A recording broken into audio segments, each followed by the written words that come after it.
Olá, povo de Deus! Bem-vindo ao canal Conhecendo o Cristianismo, cuja proposta é ter estudos bíblicos simplificados de até 20 minutos. Nesse primeiro ciclo de estudos, os temas são apenas para você entender o mínimo das doutrinas do cristianismo. Hoje, vamos ao nosso 18º de 24 temas, com estudos sobre a santidade exigida por Deus e o processo de santificação, ao qual todos nós que nos entregamos a Deus devemos perseguir. Se você gosta dos nossos estudos, fique à vontade para deixar o seu like, se inscrever e compartilhar com quem precisa. Eu sou William Pereira, apenas um cristão cumprindo o seu chamado.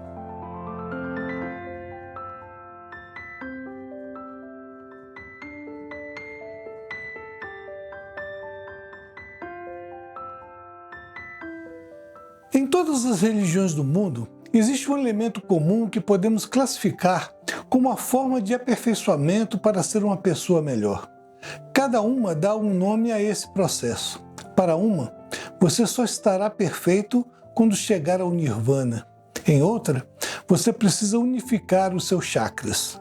Em outra, você precisa de reencarnações sucessivas para atingir o ápice da perfeição.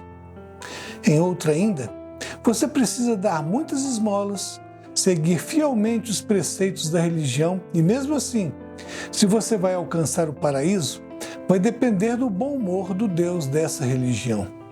Em todas, temos um outro elemento de importância significativa para trilhar esse caminho rumo à perfeição: fazer boas obras.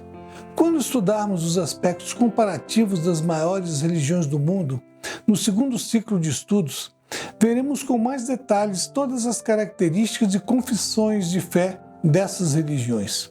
No cristianismo, esse processo de busca da perfeição inatingível aqui embaixo chama-se santificação. A santificação é uma qualificação exigida por Deus, quando Ele mesmo afirmou e que Moisés registrou em Levítico 27. Portanto, santificai-vos e sede santos, porque eu sou o Senhor vosso Deus. A palavra também nos ensina que sem a santificação ninguém verá o Senhor, conforme Hebreus 12:14. Tanto para os judeus e depois para os cristãos, esse processo começou quando Deus deu ao seu povo os 10 mandamentos. Quando lemos os livros de Deuteronômio e Levíticos, em especial, encontramos diversas outras leis derivadas dos 10 mandamentos. Vemos algumas referências para a santidade e o processo de santificação. Começando pelo Antigo Testamento, em Levítico 11:45 temos: porque eu sou o Senhor que vos fiz subir da terra do Egito para ser o vosso Deus, sereis, pois, santos, porque eu sou santo.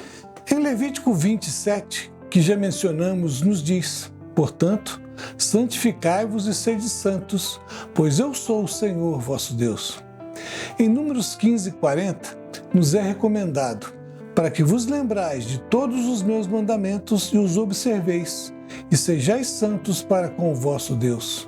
Embora existam muitas mais, vou citar mais uma referência no Antigo Testamento. Salmo 34:9. Temei o Senhor, vós, seus santos, porque nada falta aos que o temem. Vejamos também algumas referências no Novo Testamento. Em Romanos 1:7 temos: a todos os que estáis em Roma, amados de Deus, chamados para serdes santos, graças a vós e paz da parte de Deus nosso Pai e do Senhor Jesus Cristo. Em Efésios 4:12 nos é ensinado: tendo em vista o aperfeiçoamento dos santos para a obra do ministério, para a edificação do corpo de Cristo. Já em 1 Coríntios 1:2 diz: a igreja de Deus que está em Corinto, aos santificados em Cristo Jesus, chamados para serem santos, com todos os que em todo lugar invocam o nome do nosso Senhor Jesus Cristo, Senhor deles e nosso. Portanto, vemos que a necessidade de santificação é uma condição para todos aqueles que seguem a Deus e a Jesus Cristo, o seu Filho. E um detalhe importante: em todas as vezes que os servos de Deus são chamados de santos, não se refere a pessoas mortas, mas a pessoas vivas. A pessoas como eu e você, como cada pessoa que busca viver uma vida piedosa diante de Deus. E viver uma vida piedosa é simplesmente viver buscando fazer a vontade de Deus. Nos textos lidos, vemos algumas consequências diretas de ser santo. Nada falta aos que o temem e o buscam, e que a santificação tem por objetivo não apenas um caráter pessoal, individual, mas o aperfeiçoamento da igreja e a sua unidade. Mas o que é ser santo? É viver numa redoma ou em qualquer outro lugar em total isolamento do mundo? Não, não é. Também não é viver uma vida alienada, achando que tudo nesse mundo é pecado ou pecaminoso, e que tudo é impuro e nada presta. Ser santo é ser separado. Separado para Deus e chamados para se separar das coisas do mundo que não agradam a Deus. É se separar de vícios, de costumes ruins, valores éticos diferentes daqueles que Deus revela em sua palavra, superstições, crenças que não revelam o caráter de Deus. Então, santidade é o caráter que envolve a todo cristão que se dispõe integralmente a buscar e fazer a vontade de Deus, agindo conforme o que Deus espera em cada situação da vida, negando, inclusive, seus valores pessoais, suas crenças, conceitos e atitudes. Por isso o apóstolo Paulo recomendou que devemos avaliar todas as coisas e reter o que é bom. Outro ensino fundamental é o que nos indica que todas as coisas me são lícitas, mas nem todas as coisas me convêm, conforme 1 Coríntios 6, 12. Portanto, ser santo ou separado implica em identificar tudo aquilo que Deus rejeita, para rejeitarmos também. Em identificar tudo o que agrada a Deus e as praticarmos. Identificar quais são as leis e princípios divinos que Ele estabeleceu e nos comprometermos com Ele. Vamos falar um pouquinho sobre lei. Hoje, no mundo inteiro, seguimos mais ou menos os mesmos parâmetros para a definição de leis. Aqui no Brasil, temos a nossa lei maior, que é a Constituição Federal. Decorrente dela, temos as diversas leis sobre muitos assuntos, mas nenhuma pode ser contrária ao que diz a Constituição, senão ela será considerada inconstitucional e não terá nenhuma validade jurídica. Bom, devia ser assim. Depois das leis, ainda temos os decretos e outros normativos de menor importância, que servem para explicar ou tornar mais específico as determinações diante de Deus, definida a partir dos 10 mandamentos. Mas a partir da vinda de Cristo, não estamos mais obrigados cerimonialmente a seguir todas as leis e regras, porque Cristo simplificou de uma forma espetacular quando aglutinou todas as leis mosaicas em um único mandamento: amarás a Deus sobre todas as coisas e ao próximo como a ti mesmo. Já tratamos sobre isso em outro vídeo, mas não custa repetir. Essa concatenação de todas as leis em uma foi genial. Pense comigo, se você ama a Deus, você não vai praticar nenhum dos 4 pecados iniciais dos 10 mandamentos ou de seus derivados que ofendem diretamente a Deus. Da mesma forma, se você ama o seu próximo, também não vai cometer nenhum dos outros 6 pecados contidos nos 10 mandamentos e seus derivados que se aplicam ao relacionamento humano. Ora, não pecar, ou melhor, não viver pecando, é a primeira exigência para se alcançar a santidade, ou seja, se tornar mais parecido com Cristo. Em Romanos 6:22 aprendemos que, mas agora, libertos do pecado e feitos servos de Deus, tendes o vosso fruto para a santificação e, por fim, a vida eterna. E isso também não é fácil. Já estudamos sobre o fruto do Espírito, que coopera para a nossa santificação. Procure os estudos sobre o fruto do Espírito, vídeos 27, 28 e 29 do nosso canal. A primeira condição irrevogável para ser santo ou separado diante de Deus e começar um processo de santificação é ter a Cristo como seu único e suficiente Salvador. O processo de santificação, como o próprio nome o define, não é algo que acontece de repente ou da noite para o dia. Orou, pediu santificação e piscou, virou santo. Não, não funciona assim. Como todo e qualquer processo, envolve etapas com atividades e exige um certo tempo para que se possa dizer que o processo está em andamento, além do comprometimento com o processo. Quando aceitamos a Cristo e mudamos a nossa mente, as nossas atitudes, os nossos pensamentos, as nossas prioridades, os nossos conceitos errados, para nos aperfeiçoarmos e nos tornarmos mais semelhantes a Cristo, passamos a experimentar uma novidade de vida. Aquilo que nos era prazeroso fazer, mas que era pecado, já não nos satisfaz e nós vamos deixando aquela vida e seus costumes para trás. É o viver em novidade de vida. É nos esquecer das coisas erradas que gostávamos de fazer, para viver uma vida que busque a maior semelhança possível com o Senhor Jesus. Ele é o nosso modelo. É nele que todo cristão deve se espelhar. Não podemos nos espelhar em seres humanos, sejam eles quem forem, pois todos os homens são falhos e podem falhar miseravelmente. E aquela pessoa que você tinha certeza de que era um exemplo de virtude, o deixa de ser por ter deixado que o pecado retomasse a sua vida de modo avassalador. Por isso é que a palavra nos ensina que maldito é o homem que confia no homem. Jeremias 17, 5. É certo que isso tem outras implicações, mas por agora, vamos focar na questão da santificação. A santificação é um processo que trabalha no nosso espírito.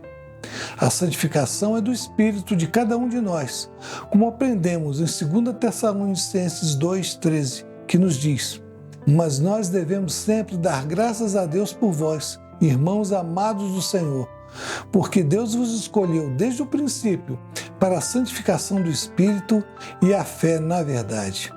Em 1 Pedro 1,2, a Bíblia nos afirma: eleitos segundo a presciência de Deus Pai, na santificação do Espírito, para a obediência e a aspersão do sangue de Jesus Cristo.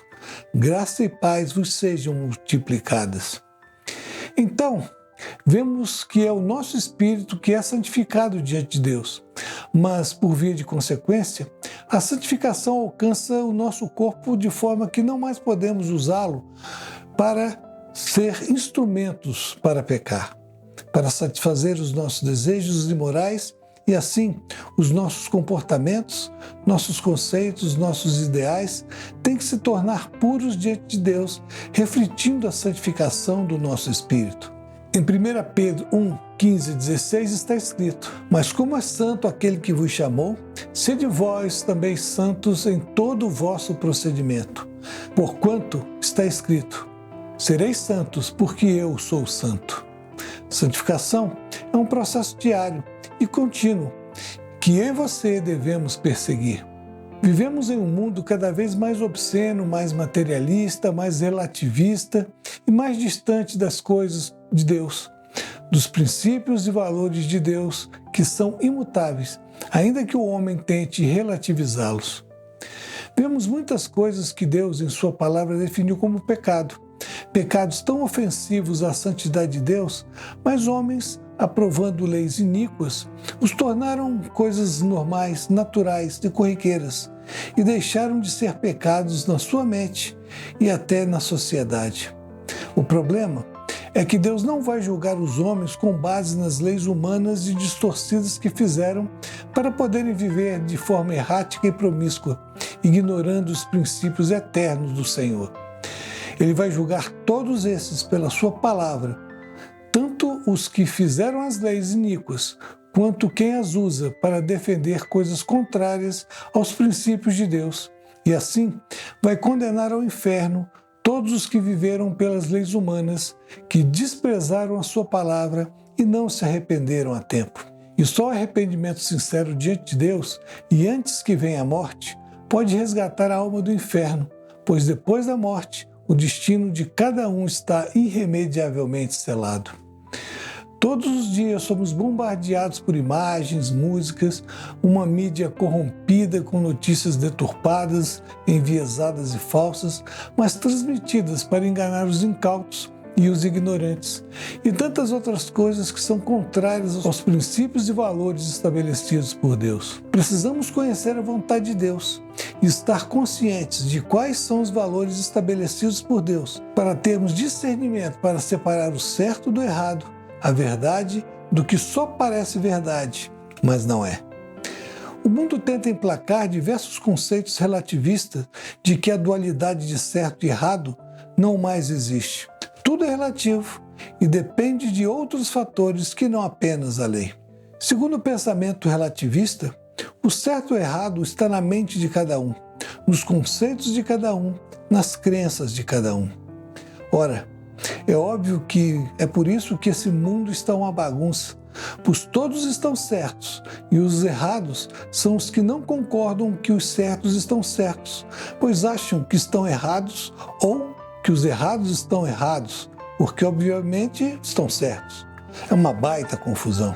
Temos até gente por aí que defendem os bandidos porque os coitadinhos são vítimas de uma sociedade opressora, mas não entram na discussão de que esses carinhas fizeram as suas escolhas. Escolhas de não estudar, de vagabundar, de preferir roubar a trabalhar, de traficar e praticar abusos sexuais contra mulheres e crianças e uma infinidade de outras maldades. Defendem os bandidos com unhas e dentes, mas não os levam para dentro das suas casas nem lhes dão o seu endereço para serem visitados. Viver em um mundo corrompido, onde o errado não é mais totalmente errado e o certo não é necessariamente certo, pois deve estar errado, é um desafio de discernimento diário de cada um de nós. Duas coisas finais. É preciso que resistamos ao diabo e suas tentações, para que ele fuja de nós, como nos promete a palavra de Deus. E também precisamos reconhecer que a maioria das tentações que sofremos vem da nossa própria cobiça, como nos ensina Tiago, capítulo 1, versículos 14 e 15. Cada um, porém, é tentado quando atraído e engodado pela sua própria cobiça. Então a cobiça, havendo concebido, dá à luz o pecado, e o pecado, sendo consumado, gera a morte. Já tratamos sobre isso no vídeo 30 do canal. Procure lá. A cobiça aqui pode ser entendida como qualquer maldade ou desejo impuro do coração. Certamente, o diabo e seus demônios são responsáveis por muitas tentações que temos, mas também temos que reconhecer que a nossa própria cobiça por coisas terrenas nos levam a cometer muitos pecados. Mas veja bem, você não vai conseguir resistir ao diabo ou à sua própria cobiça ou aos seus desejos impuros se você for um crente carnal e não estiver em comunhão com Deus. Então, nesse processo de santificação, não temos que nos preocupar apenas como vivemos em um mundo que jaz no maligno, mas temos uma parte essencial nesse processo, a nossa comunhão com Deus.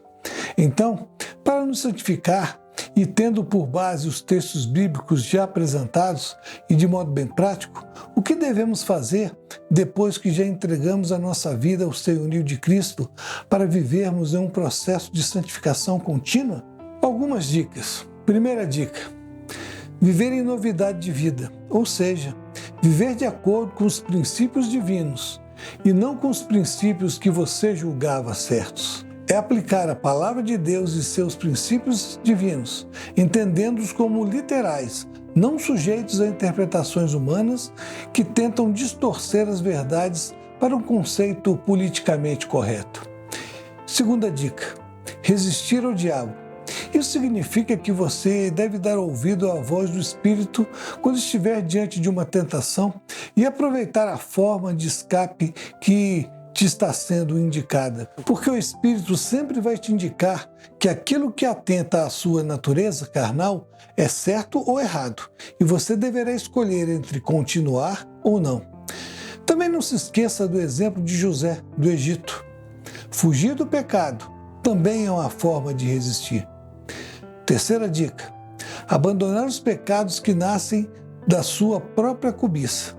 Mantenha vigilância sobre os seus próprios pensamentos, pois grande parte da tentação que você pode vir a sofrer nasce do seu próprio coração.